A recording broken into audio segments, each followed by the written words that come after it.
Hello student, YouTube के हमारे इस चैनल में आप सभी लोगों का स्वागत है। और आज के इस वीडियो लेक्चर में हम लोग पढ़ने वाले हैं कम्बिनेशन ऑफ रेजिस्टेंसेस या रेजिस्टर्स। कम्बिनेशन ऑफ रेजिस्टेंसेस या रेजिस्टर्स। देखिए, रेजिस्टेंस और रेजिस्टर्स में कुछ डिफरेंस होता है कि रेजिस्टर्स होता है एक मटेरियल होता है, एक ऑब्जेक्ट होता है, कंडक्टिंग मटेरियल होते हैं। और रेजिस्टेंस जो होता है उसका इलेक्ट्रिकल प्रॉपर्टी होता है जो अपोज करता है करंट का, जो उससे होकर फ्लो होती है। ठीक है ना। तो रेजिस्टर का ही रेजिस्टेंस होता है। तो हम देखिए दोनों वर्ड यूज करेंगे, रेजिस्टर्स यूज करें या रेजिस्टेंस। ठीक है ना। तो रेजिस्टर और रेजिस्टेंस दोनों वर्ड यूज कर सकते हैं। ठीक है, या हम रेजिस्टर्स बोलेंगे या रेजिस्टेंसेस बोलेंगे। तो रेजिस्टेंसेस रेजिस्टेंस का ही इलेक्ट्रिकल प्रॉपर्टी होती है। ठीक है ना। तो आज हम लोग पढ़ने वाले कॉम्बिनेशन ऑफ रेजिस्टर्स या रेजिस्टेंसेस। ठीक है ना। तो देखिए, कभी कभी क्या होता है कि सर्किट में हमें रेजिस्टेंस की जो सर्किट में रेजिस्टेंस की वैल्यू को घटाना या बढ़ाना होता है। तो हम बहुत सारे रेजिस्टेंसेस को या रेजिस्टर्स को हम लोग एक साथ जोड़ करके उसको घटाते या बढ़ाते हैं। ठीक है ना। तो कभी कभी जब हमें रेजिस्टेंस का मान बढ़ाना होता है तो हम रेजिस्टेंसेस को जो है सीरीज में जोड़ देते हैं, और जब उनका मान घटाना होता है तो उनको हम क्या करते हैं, पैरेलल जोड़ देते हैं। ठीक है ना। यानी कि सर्किट में कभी कभी क्या होता है कि हमें करंट का मान कम करना होता है तो हम कई रेजिस्टर लेते हैं, उनको सीरीज में जोड़ देते हैं। और कभी कभी हमें सर्किट में करंट का मान बढ़ाना होता है तो उन्हीं रेजिस्टर को लेकर के हम उनको पैरेलल में जोड़ देते हैं, क्योंकि सीरीज कॉम्बिनेशन में रेजिस्टेंस का मान बढ़ता है और पैरेलल कॉम्बिनेशन में रेजिस्टेंस का मान घटता है। तो जो रजिस्टर को हम दो ढंगों से जोड़ सकते हैं, टू वेज। ठीक है ना। We can connected the resistances in two ways, एक इन पैरेलल और इन सीरीज। तो बारी बारी से हम दोनों को पढ़ते हैं, उनका फार्मूला का ड्राइव करते हैं और कुछ उससे रिलेटेड महत्वपूर्ण बातें को हम लोग समझने की कोशिश करेंगे। ठीक है ना। तो चलिए, ब्लैक बोर्ड पे लिखा है कि combination of resistors or resistances. तो in a circuit resistances can be connected in two ways, in series in parallel. तो पहला है सीरीज कॉम्बिनेशन। तो देखिए, सीरीज कॉम्बिनेशन में क्या होता है कि सभी रेजिस्टेंसेस को इन टू इन जोड़ा जाता है। सभी रेजिस्टेंसेस को इंड टू इंड यानी एक लाइन में जोड़ा जाता है। सीधी सीधी बात कहें तो सभी रेजिस्टेंसेस एक लाइन में जुड़े होते हैं। ठीक है ना। तो a number of resistors are set to be connected in series. एक नंबर ऑफ रेजिस्टर्स या resistances are set to be connected in series में कब कहा जाएगा, if these are joined in to end, यानी इन टू इंड, है ना। And in to end का मतलब है कि ये इस तरह से, like this. In to end का मतलब होता है इस तरह से, लाइक दिस। यानी कि पहले रजिस्टर्स का दूसरा एंड जो है दूसरे रजिस्टर के पहले एंड से, और तीसरे रजिस्टर का पहला एंड पहला एंड जो होता है दूसरे रजिस्टर के दूसरे एंड से जोड़ा जाता है, यानी सब एक लाइन में, यानी इस तरह से जोड़ा जाता है। ठीक है ना। एंड सेम, यानी कि इस कॉम्बिनेशन में क्या होता है, अगर सीरीज कॉम्बिनेशन में क्या होता है, same such that total current, same यानी such that total current, total current जो होती है जब हम इनके सिरों पर भी पोटेंशियल डिफरेंस क्रिएट करते हैं, हमारे लिए कोई बैटरी लगाते हैं तो उससे जो करंट बहती है वो सारे रजिस्टर में वही करंट बहती है। क्यों? क्योंकि उसको फ्लो होने के लिए एक ही मार्ग उपलब्ध होता है। ठीक है ना। यहाँ पे कई मार्ग नहीं होते हैं, उनको जाने के लिए केवल एक मार्ग होता है, इसलिए सभी रजिस्टर से होकर वही करंट बहती है जो वी पोटेंशियल डिफरेंस पे किसी बैटरी से मिलती है, या बैटरी भी ज्वाइन कर सकते हैं। तो ये लिखा है कि इन टू इन जुड़ा होता है, एंड सेम यानी कि जिसको हम लोग total current flows through each one of them, यानी कि सब में एक ही करंट बहती है क्योंकि करंट बहने का मार्ग एक ही होता है। When A potential difference is applied across the combination, जैसे ही हम कॉम्बिनेशन यानी टोटल कॉम्बिनेशन पे पोटेंशियल डिफरेंस वी या कोई बैटरी लगाते हैं तो उससे जो करंट आई सब में वही जाती है, क्योंकि उसको जाने के लिए मार्ग एक ही होता है, as sum in the following figure, जैसा कि फॉलोइंग फिगर में दिखाया गया है। ठीक है ना। तो सीरीज कम्बिनेशन में सारे रजिस्टर इन टू इन यानी एक लाइन में जुड़े होते हैं। जब इनके कम्बिनेशन पे पोटेंशियल डिफरेंस भी क्रिएट किया जाता है तो इससे सभी में एक ही करंट आई ही बहती है, जो टोटल करंट यस होती है, जिसको हम लोग सेम करंट कहते हैं, वो सब में जाती है, क्योंकि इसको जाने का मार्ग सिंगल होता है। ठीक है ना। अब यहाँ पे क्या हो गया कि जब I कांस्टेंट हो गया, यानी कि I की वैल्यू सब में एक ही है, तो ओम्स लॉ कहता है कि V equal to I R. तो I कांस्टेंट है तो V प्रोपोर्शनल टू रेजिस्टेंस, तो V रेजिस्टेंस के प्रोपोर्शनल हो जाता है। तो इसका मतलब है कि अलग अलग रजिस्टर का जो रेजिस्टेंस होता है यानी कि वो अलग अलग होते हैं। तो इसका मतलब है कि सब पे अगर करंट सेम फ्लो हो रही है तो सबका पोटेंशियल डिफरेंस अलग अलग होगा। क्यों? ओम्स लॉ कहता है equal to I R, I constant V proportional R. तो आर डिफरेंट है इसलिए सबका वी क्या हो जाएगा? डिफरेंट। आर डिफरेंट है सबका, यानी सभी रेजिस्टेंस अलग अलग है, तो सबका वी क्या होगा? अलग अलग हो जाएगा। ठीक है ना। तो हम मान लेते हैं कि लेट कम्बिनेशन में 3 रेजिस्टेंस R1, R2, R3 और उनके सिरों का जो पोटेंशियल डिफरेंस है वो V1, V2, V3। क्यों? क्योंकि सभी रेजिस्टेंस की वैल्यू अलग अलग है, तो उसके प्रोपोर्शनलिटी उनके सिरों का पोटेंशियल डिफरेंस भी अलग अलग होगा ओम के नियम से। तो यहाँ मान लेंगे कि let R1, R2, R3 equal to 3 resistors connected in series. V क्या है? Potential difference across A and B। I क्या है? Current flowing through the combination, जो करंट बह रही है।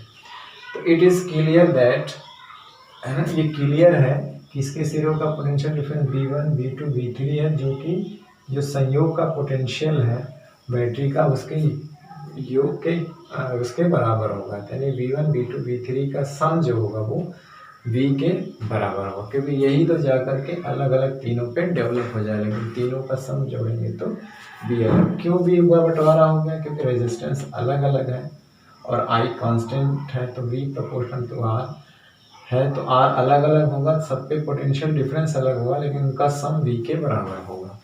ठीक है ना। उसको समीकरण नंबर 1 मान लेते हैं। अब वहाँ पे ओम्स लॉ लगाएंगे। अकॉर्डिंग टू ओम्स लॉ तो V बराबर आई आर होता है, तो V1 I तो सेम है इसलिए R1, V2 I तो सेम है R2, V3 आई R3। इसको हम क्वेश्चन नंबर 2 मान लेते हैं। अब हम मान लेते हैं कि let RS be the equivalent resistance, यानी इक्विवेलेंट रेजिस्टेंस माने इन तीनों को हटा करके केवल एक लगा दिया जाए। इन तीनों को हटा करके केवल एक लगा दिया जाए। ठीक है ना। और ये RS मान लिया, तो करंट इसमें क्या होगी? ये पॉइंट A है और ये पॉइंट B है, तो करंट I ही बह रही है इसमें। यहाँ पे आप इसको इस तरह से भी कर सकते हैं, यहाँ पे ये बैटरी ज्वाइंट कर सकते हैं अगर आपको उस तरह दिक्कत होगी तो, है ना। ये बैटरी का पोटेंशियल डिफरेंस क्रिएट करती है जो कि वो V है, और यहाँ से करंट I फ्लो हो रही है। तो यहाँ से भी हमने ये बैटरी कनेक्ट कर दिया और यहाँ से करंट I फ्लो हो रही है, I आ रही है। तो देखिए इन तीनों को हम का वैल्यू जो है 1 से इनको वो कर दिए, हटा दिए, मतलब R1, R2, R3 के जगह हम तीनों का एक इक्विवेलेंट वैल्यू मान लेते हैं कि तीनों का जो प्रभावी मान हो RS। तो ये वाला फिगर है, तो देखिए कि RS क्या करेगा? V पोटेंशियल डिफरेंस पे I करंट लगेगा, तो ओम का नियम लगाएंगे। So let RS be the equivalent resistance of the combination. Then I current will flow through RS at potential difference B. तो I करंट बहेगी RS से होकर at potential difference B पर। तो ओम का नियम लगाएंगे तो ये V equal to I RS। Then by Ohm's law लिख सकते हैं यहाँ पे, देन बाई ओम्स लॉ। ठीक है। इसको समीकरण 3 मान लेते हैं। अब 1 और 2 और 3 को से हम क्या करते हैं? तो देखिए यहाँ पे क्या है? V1, V2, V3 की वैल्यू को हम 1 में रखेंगे तो हमें ये चीज़ मिलेगा, और 2 और 3 का हम कंपेयर कर देंगे तो V के जगह हम क्या लिख सकते हैं? IRS। V1, V2, V3 की जगह क्या लिख सकते हैं? IR1, IR2, IR3। तो I कॉमन लेके कट जाएगा, तो जब I कट जाएगा तो RS बराबर क्या हो जाएगा? R1, R2, R3। इसका मतलब क्या हुआ कि जो इक्विवेलेंट रेजिस्टेंस है कॉम्बिनेशन का is equal to the sum of the individual resistances, यानी कि जो अलग अलग रेजिस्टेंसेस हैं उनके योग के बराबर होता है इक्विवेलेंट रेजिस्टेंस, यानी कि सीधा सीधा जुड़ जाता है। तो इस बात को अगर हम शब्दों में लिखना चाहें तो कुछ इस तरह से लिखेंगे, hence when a number of resistors are connected in series, जब भी नंबर ऑफ रेजिस्टर या रेजिस्टेंसेस सीरीज में कनेक्ट होते हैं, कनेक्टेड इन ए सीरीज, जो equivalent resistance is equal to the sum of the individual resistances, sum of the individual resistances and is greater than any individual resistance. इन तीनों में जो सबसे ज्यादा होगा उससे भी इसकी वैल्यू ज्यादा होगी। इन तीनों में जिस रेजिस्टेंस का मान ज्यादा होगा, इक्विवेलेंट रेजिस्टेंस का मान उससे भी अधिक आएगा। सीधी सीधी भी बात है, क्लियर बात है कि is greater than any individual resistance. यानी मान लेते हैं अगर R1 जो है 2 ओम है, R2 3 ओम है और R3 जो है 5 ओम है।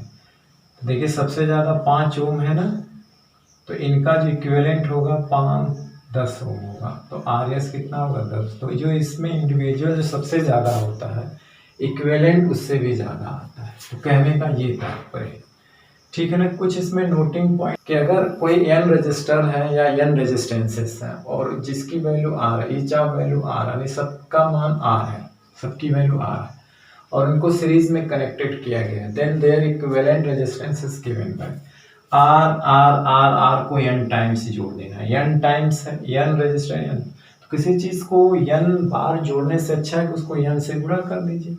तो इक्विवेलेंट रेजिस्टेंस निकालने के लिए n इंटू R आप इसका शॉर्ट में इस्तेमाल कर सकते हैं। उसको आप n बार जोड़ने से अच्छा है, जैसे कि कहने का मतलब है कि 3 ठो 5-5 ओम के प्रतिरोध हैं, 5-5 ओम के, तो या तो आप तीनों को जोड़िए इक्विवेलेंट निकालने के लिए, प्लस प्लस करिए या 3 गुणे 5 कर दीजिए, इतना आ जाएगा।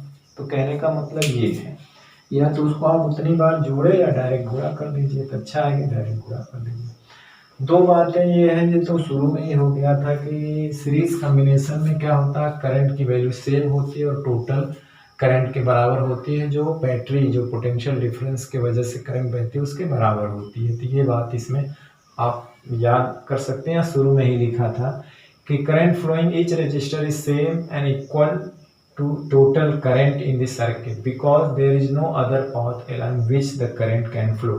हमने शुरू में बताया था कि करंट के बहने का, जाने का एक ही मार्ग होता है, इसलिए सभी रजिस्टर से होकर सेम करंट बहती है और वही टोटल करंट होती है। जब टोटल करंट सेम है मतलब है कि सभी रजिस्टर में करंट कॉमन है यानी कांस्टेंट है, तो ओम्स लॉ बताएगा कि V प्रोपोर्शनल टू R, यानी कि जो पोटेंशियल डिफरेंस है और रेजिस्टेंस के डायरेक्टली प्रोपोर्शनल होता है। तो इसका मतलब है कि अलग अलग रजिस्टर का रेजिस्टेंस अलग अलग होता है, यानी अलग अलग रेजिस्टेंसों के सिरों का यानी क्रॉस पोटेंशियल डिफरेंस भी अलग अलग होगा। तो ये दूसरी बात। तीसरी बात, potential difference across any resistor is directly proportional to its resistor because current is same, क्योंकि करंट इज सेम होती है अकॉर्डिंग टू ओम्स लॉ। जब करंट सेम है तो V proportional to R। Thus potential difference is different across different resistances, इसीलिए अलग अलग देखिए रजिस्टर का पोटेंशियल डिफरेंस अलग अलग होता है, लेकिन उनका सम टोटल पोटेंशियल डिफरेंस के बराबर होता है, यानी V1 + V2 + V3 = V। V जो बैटरी का पोटेंशियल डिफरेंस है जो होल सर्किट पे है, वही जाके अलग अलग रजिस्टर पे डिवाइड हो जाता है उसके प्रोपोर्शनलिटी के हिसाब से, मतलब जिसका रेजिस्टेंस ज़्यादा उसका पोटेंशियल डिफरेंस ज़्यादा, जिसका कम उसका कम, लेकिन तीनों का सम जो है टोटल पोटेंशियल डिफरेंस के बराबर आएगा। ठीक है ना, इस तरह से ये बात को माइंड में रखेंगे। तो चलिए अब हम लोग चलते हैं दूसरे कॉम्बिनेशन जिसको हम लोग कहते हैं पैरेलल कॉम्बिनेशन। ठीक, अब हम लोग पढ़ते हैं दूसरा कॉम्बिनेशन जो है पैरेलल कॉम्बिनेशन। तो पैरेलल कॉम्बिनेशन कब कहा जाएगा, तो ये number of resistors are said to be connected in parallel, यानी कि जो नंबर ऑफ रजिस्टर्स तब पैरेलल जुड़ा हुआ माना जाएगा या जुड़े हुए माने जाएंगे यदि each resistor is connected between 2 points, यानी प्रत्येक रजिस्टर जो है या रेजिस्टेंस 2 पॉइंट्स के बीच में जुड़ा है। जैसे ये यानी फिगर से क्लियर है कि सभी रजिस्टर्स 2 पॉइंट्स के बीच में जुड़े हैं, तब कहा जाएगा कि वो पैरेलल में जुड़े हुए हैं। ठीक है ना, देखिए पैरेलल मतलब कि सभी रजिस्टर एक के ऊपर होते हैं।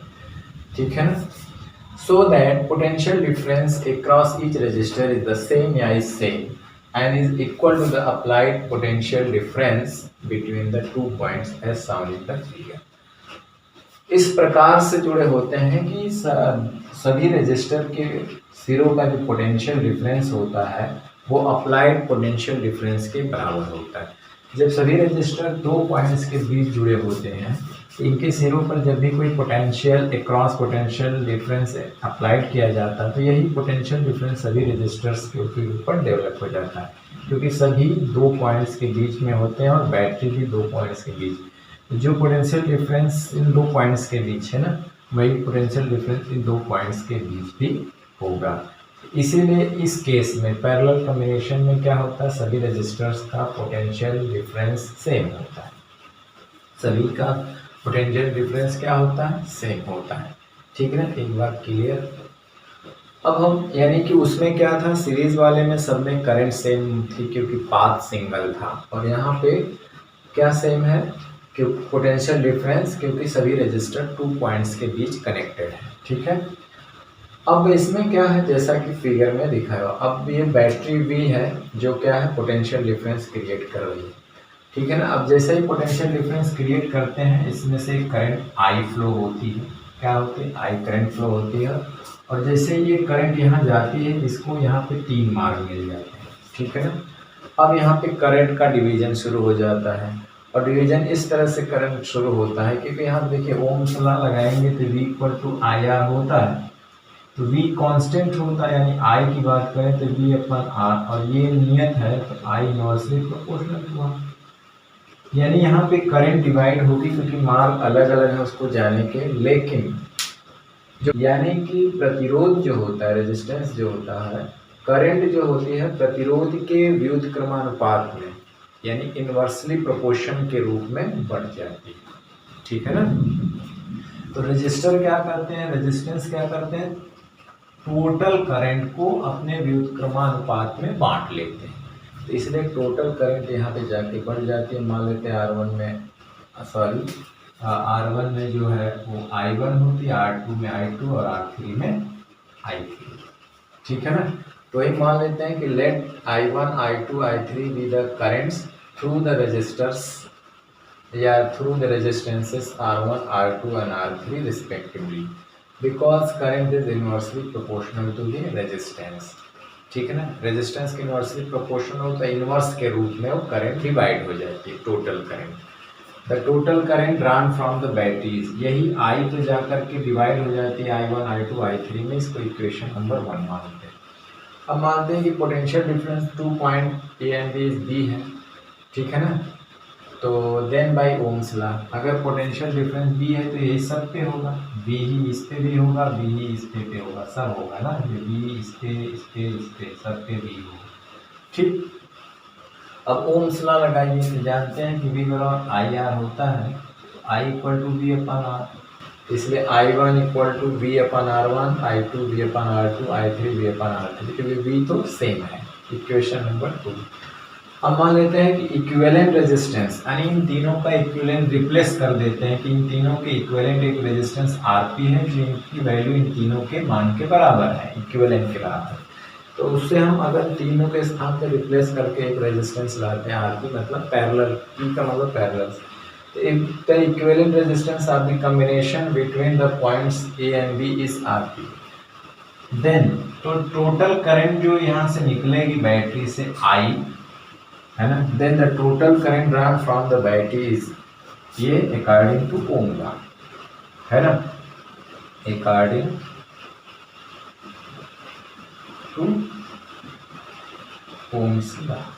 ओम्स लॉ के अनुसार ये करंट, यानी कि ये रेजिस्टेंस जो इक्विवेलेंट रेजिस्टेंस है बी पोटेंशियल की बैटरी से कितनी करंट लेगा, I करंट लेगा, कितनी लेगा I, तो ओम के लॉ से I equal to V upon R।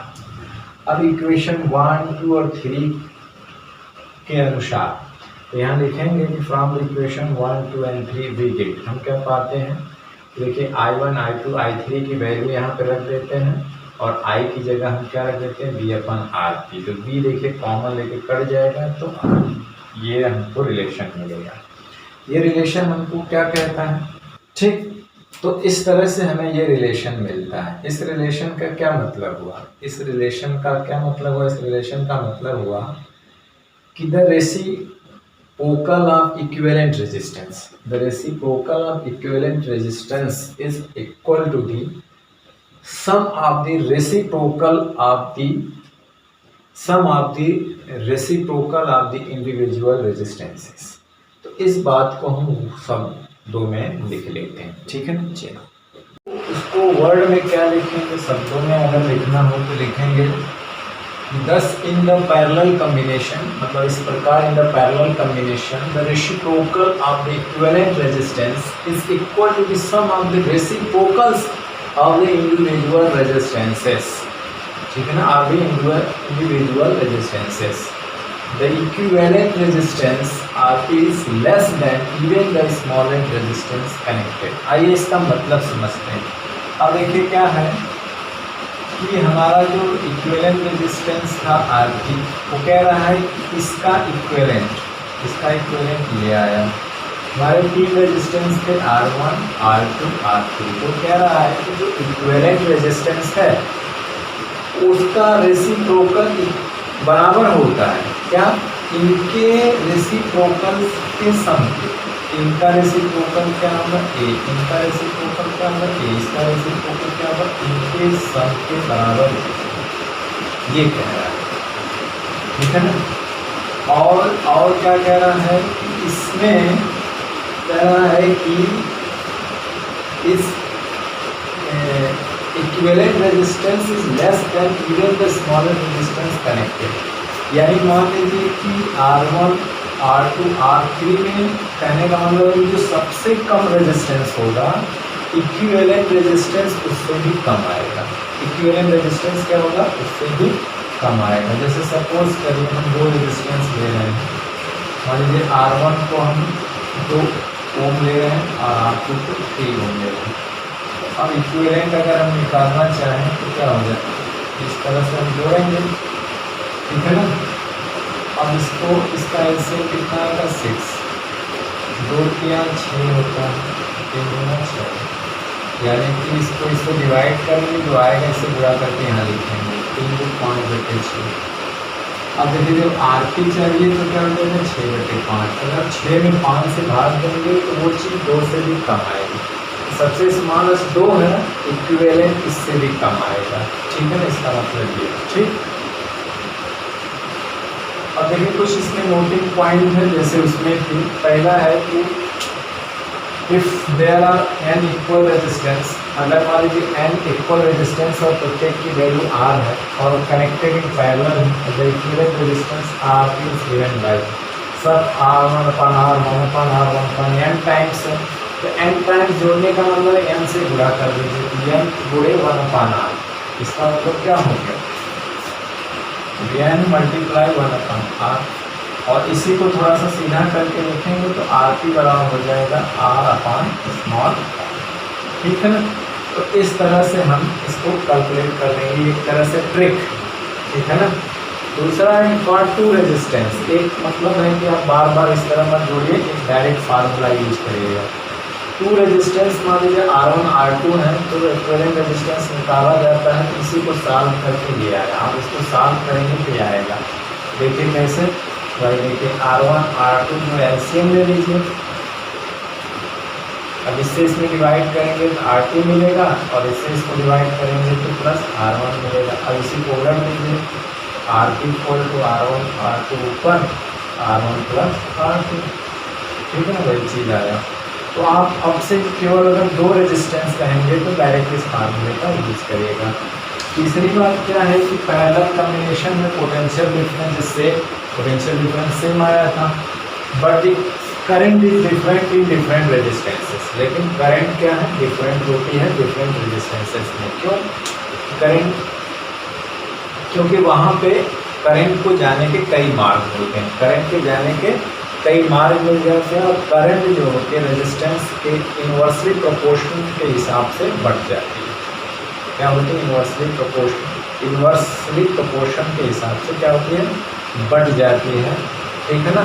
और सब में अलग अलग करंट जाती है, जिसमें ज़्यादा रेजिस्टेंस जिसका होता है उसमें कम और जिसका रेजिस्टेंस कम होता है उसमें ज़्यादा करंट जाती है। ठीक है, तो इस तरह से इन बातों को याद रखेंगे। ठीक, तो आज का वीडियो लेक्चर अभी में समाप्त करते हैं और नेक्स्ट वीडियो लेक्चर में नेक्स्ट टॉपिक के साथ फिर आपसे मिलते हैं। ट्राई करते रहें, all the very best, thank you very much.